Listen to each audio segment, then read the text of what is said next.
Okay, so let's talk about the dramatic story of a man who was so kind, so helpful, just relentlessly nice, that it actually almost got him killed.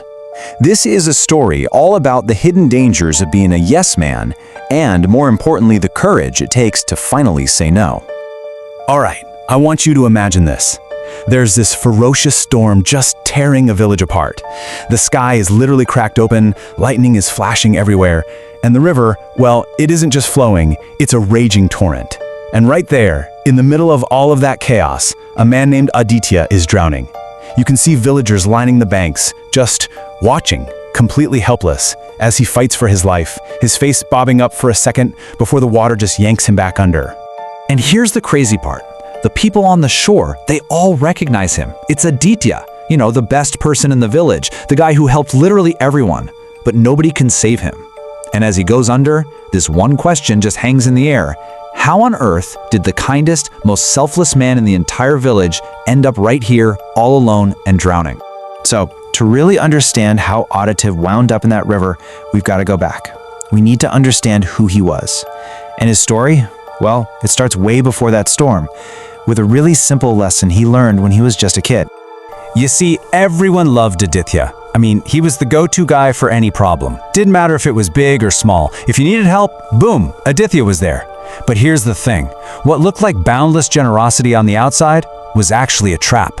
His single best quality was also his absolute greatest weakness. It's kind of crazy how one simple phrase can shape your entire life, right? Well, for Aditya, ever since he was a little boy, he was taught this one rule. Good boys don't say no. At school, at home, with relatives, everywhere. Being good meant you always agreed. You always complied. Saying no, that meant you were a bad, disobedient kid. End of story. And look, this wasn't just some vague idea he had. It was literally burned into his brain by a specific memory. One day, he was just desperate to go play cricket with his friends. But then guests arrived, and when he showed just a little bit of frustration, he got harshly scolded, right in front of everyone. And in that moment of total public shame, this core belief just took root. If I do what I want, people will get angry. But if I do what they want, then I'll be loved.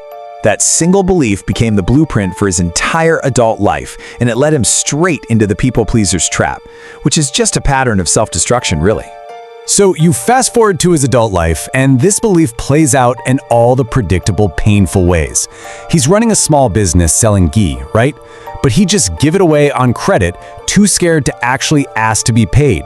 He solved everyone else's problems, but instead of respect, he was seen as a doormat. His best friend Vikram was constantly taking advantage of him. And get this, he would even neglect his own wife and son to go help others. His yes had become so common, it had basically lost all its value. And then, everything just came to a head. First, a drought hits, crippling his farm. Desperate, he goes to his wealthy friend Vikram and asks for a little grain, a tiny favor after years of Aditya's generosity. And what does Vikram do? He just laughs and offers a pathetic little discount. Then the storm hits, and Aditya's son gets horribly sick. He runs to Vikram, begging to borrow his car to get to a doctor. But Vikram, he flatly refuses, says it's too dangerous for his car and for himself. And that betrayal, that's what sent Aditya running out into the storm on foot, which is exactly how he ended up falling into that raging river. This whole pattern of behavior, it actually has a name. After he was rescued, Aditya met this mentor who finally put a label on his problem: nice guy syndrome. It's this toxic belief that if you're just good and you meet everyone else's needs, you'll be loved, life will be smooth, and your own needs will somehow magically be met. But as Aditya learned the hard way, the world just doesn't work like that. But this isn't just a story about a problem. It's a story about a solution. Aditya's rescue was the big turning point that would finally teach him how to save himself. So, the man who actually pulled him from the river was this wise mentor everyone called Dr. Book. And as they're driving back to the village, Aditya, probably still in shock, just pours out his entire life story.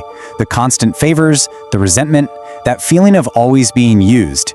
And Dr. Book just listens patiently, and you can tell he knows exactly what's wrong. So, Dr. Book gives him 3 simple life-saving rules. Okay, rule number 1, pause. Just don't say yes immediately. Ask for time to think. Rule 2, question your yes. Ask yourself, am I doing this out of guilt? Does this violate my own boundaries? And finally, rule 3, say no calmly. Just state your refusal simply and firmly, because it's a sign of strength, not weakness. Armed with this new framework, Aditya went back to his life. But, knowing the rules is one thing. Applying them? That's a whole other ballgame. Okay, so a few days later, the ultimate test arrives. Vikram shows up, cheerful as ever, and says, hey, let's go to the market. Now, Aditya's lifelong conditioning is just screaming, yes, of course. But then he remembers rule number 1. He takes a breath, he pauses. And then he did the unthinkable. He applied rules 2 and 3. He realized that going would totally mess up his own plans for the day. So he just looks at his friend and says calmly and firmly, no, I can't go today, I have work. For Vikram, it was a total shock. But for Aditya, it was a revolution. But the moment Vikram left, this massive wave of guilt just washed over Aditya. I mean, he felt like a terrible person, a bad friend. But then he remembered something else Dr. Book had told him. Guilt doesn't mean you're wrong, it means you're growing. That awful feeling, it wasn't a moral failing. It was just the discomfort of finally breaking an old, destructive habit.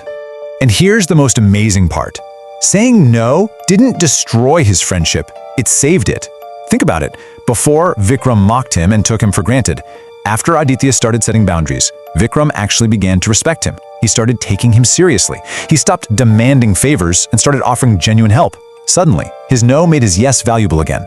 Aditya's story is just so powerful, right? And it has 5 really crucial lessons that, honestly, anyone who struggles with saying no can apply to their own life. So let's break them down.